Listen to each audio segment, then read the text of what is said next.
Recently, I was playing my 6 Dark Souls 3 run. When I reached Yrithil, I was stunned by the beautiful architecture, and I thought to myself, this is so cool, I could never build something like this. But then I remember that I actually could. Not with a normal 3D modeling software, like Blender, but with Minecraft. The first thing I needed to figure out was how would I actually do it? I wanted to recreate the map as close as possible to the game. I thought about downloading the 3D model and just importing it in Minecraft with some mods. But that resulted in terrible results. Besides, where's the fun in fixing a pre-existing 3D model just to make it a little bit better in Minecraft? I wanted to actually recreate the whole map. So I thought about other tools I could use, and almost immediately, a website I hadn't opened in a long time came to my mind. You see, there is this really cool site called NoClip, which is a digital museum that collects 3D maps of a lot of old games. You can simply open the site, enter in a map, and look at what you need. It has its limitations. For example, objects are not present, they are not part of the map model, but the map model in itself is what matters most here. I can replicate the objects by seeing them directly in game, but looking at the map can be way more complex, so this was exactly the tool I needed.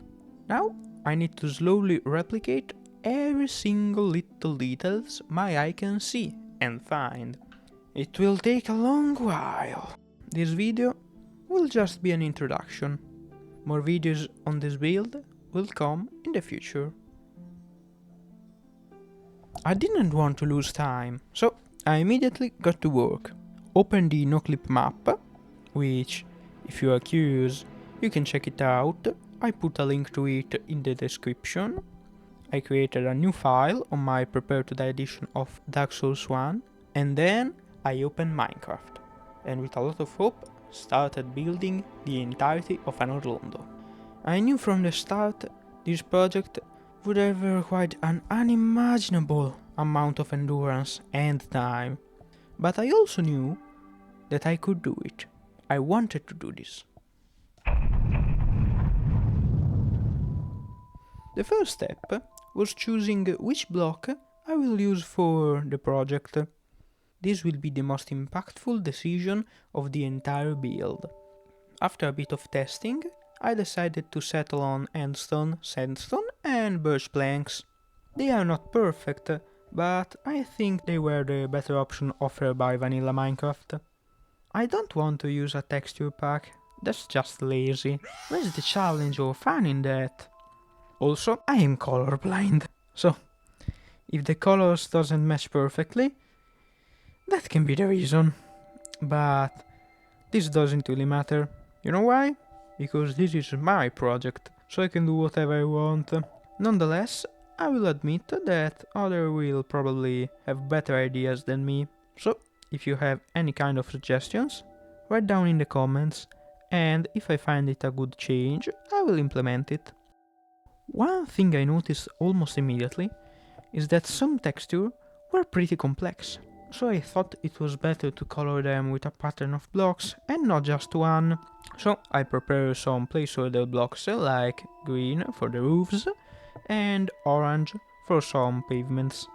I will probably use some kind of noise pattern to replicate the look of the textures, or maybe I would even do some of them by hand. But whatever the case, that is a thing you always do at the end of the project. I didn't know where exactly I should actually start building. The first thing I build will set the scale for the project, so this my choice is to first make the outline or the shape of everything, before even thinking about coloring or making anything. That will be a massive help later when it comes to figuring out shape and proportions. But Making outlines and measuring stuff for hours is not fun, so I choose the better option of starting the project by building first the facade of the cathedral. Why? Well, it looks cool and fun to build. I started with a rose-shaped window at the center of the cathedral facade. As I expected, I had a lot of fun building the facade of the cathedral. I experimented with the colors and shapes I thought could work, and started comprehending how to best recreate the style that makes Anor Londo so beautiful. The only advantage of starting with the cathedral is that I didn't need to worry a lot about proportions. But then came the more difficult part. Before, I could have messed up the dimensions of the build without any big repercussion, and I could have fixed the error in a few minutes. But now, I was building the courtyard in front of the cathedral. Here, the proportions started to matter a lot, so I spent a lot of time measuring and using math, to get a good idea of the dimensions and proportions. This being a more flat area, I didn't worry as much about height. I focused more on width. Remember this for later, because it will definitely not come back to me. Am I right? At this time, I also built a rail that is found around different parts of the cathedral. Like other objects, this one has some strange properties, which make it change color based on the lighting. If you go near it, it looks like gold, but when you are far away from it, it becomes way darker. This meant I needed to make a choice about how would I color it. At the end, I thought the better option would be a color darker than gold, but at the same time not too dark. So I first thought about red nether bricks, but then settled on resin blocks. Also, this is one of the rare cases where I like my design more than the one in the game, so even if it's not 100% accurate, I left it in. If you disagree, you are free to tell me your opinion, but it will be difficult to change my mind here. The stairs in front of the cathedral were a pretty simple build, but really cool because I could include on the project an important lore theme told via silent narration. Thanks to the shape of the object, the stairs, the central steps are bigger than the one on the outside. This reflects how big the gods were, and the fact that a decent number of smaller creatures like humans lived here. Also a strange thing present in the game. If you are far away from the stairs, they are replaced by their low poly counterpart. This version of the stairs has individual steps, all of the same size.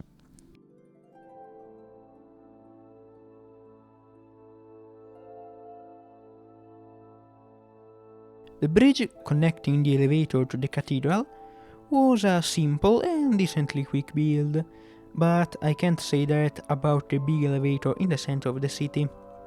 For some reason, the central elevator is an object, not a part of the map. Probably because it moves.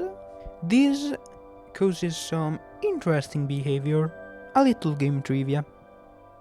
This means that it's impossible to save and reload onto it, and in a PvP you can't backstab on it. But the important part is that it's not part of the map model, so I needed to look at it directly in-game if I wanted to replicate it in Minecraft, like all the other smaller objects.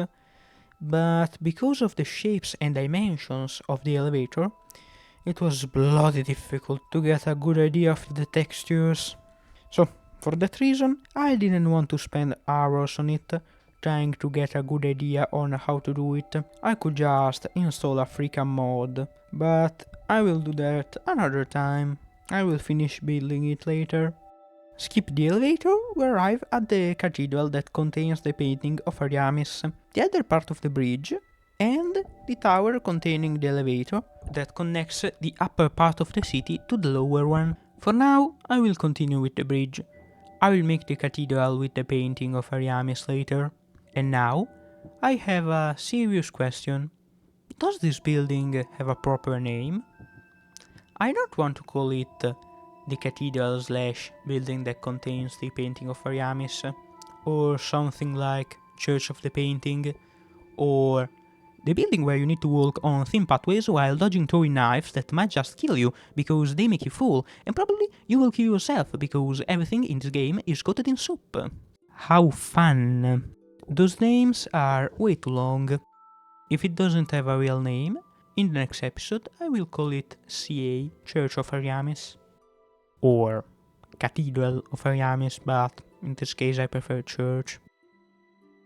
The elevator tower, connecting the base of the city to the upper part, wasn't that difficult, like you could have maybe thought because of the strange angles, which, mind you, I am not saying it was easy, but I just imagine worst.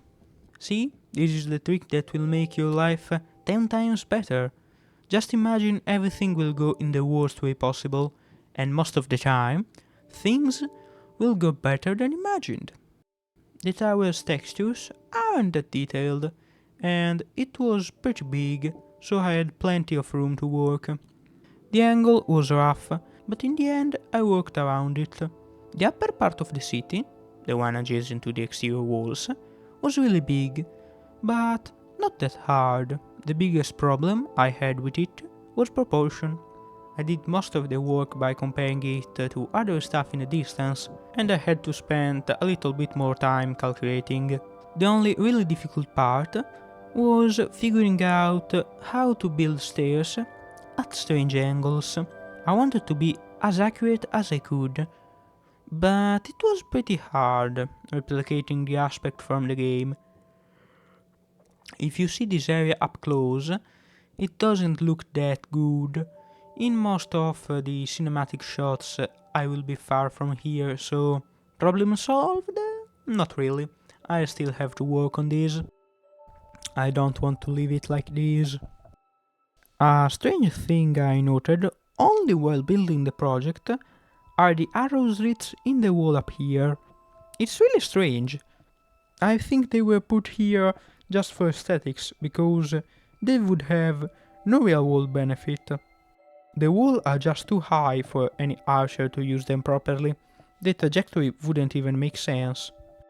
Okay, now that I am thinking, there is a bit of sense because the dragons can fly, so if they attacked Anor Londo, they could defend it, but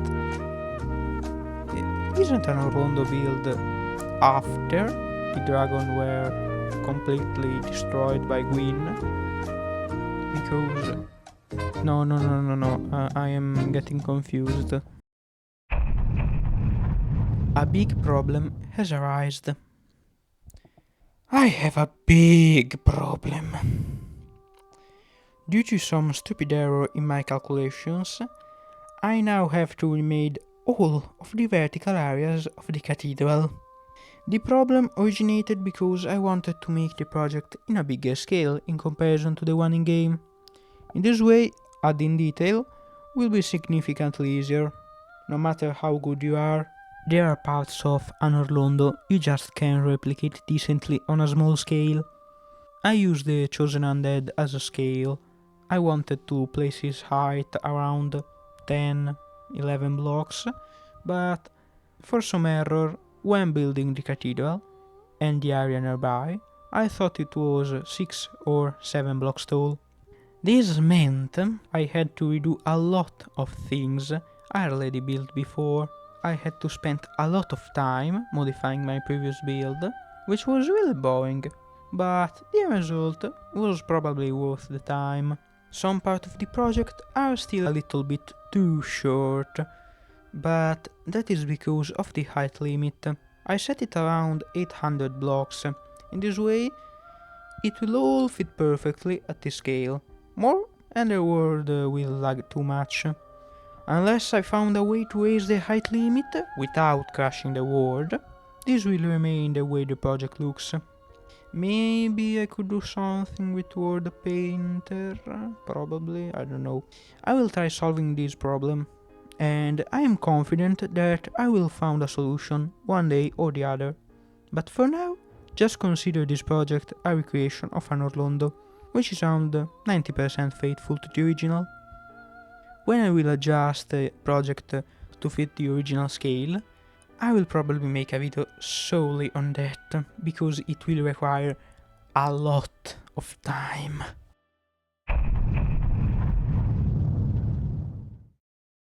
After fixing all of what I built up to that point, I took a break and didn't continue the project. I had to do a lot of things in that period, but after 3 weeks of rest, the desire of continuing the project had returned, so I will continue building this. In my next episode, I will build the church, where the painting of Ariamis is located, the central elevator tower, and the area around the cathedral. After that, I will start building the landscape and all the smaller buildings in the distance, and the Duke's archives. And then, as the last part of the project, I will build the interior of the cathedral, the Ornstein and small fight, a new one with Gwyndolin, and the room of Guinevere. In this video, I didn't use shaders, but obviously, in future videos, when I will make cinematics or show you the final project, I will use them and put the sun in the correct position to better replicate the appearance of the illusion made by Gwyndolin.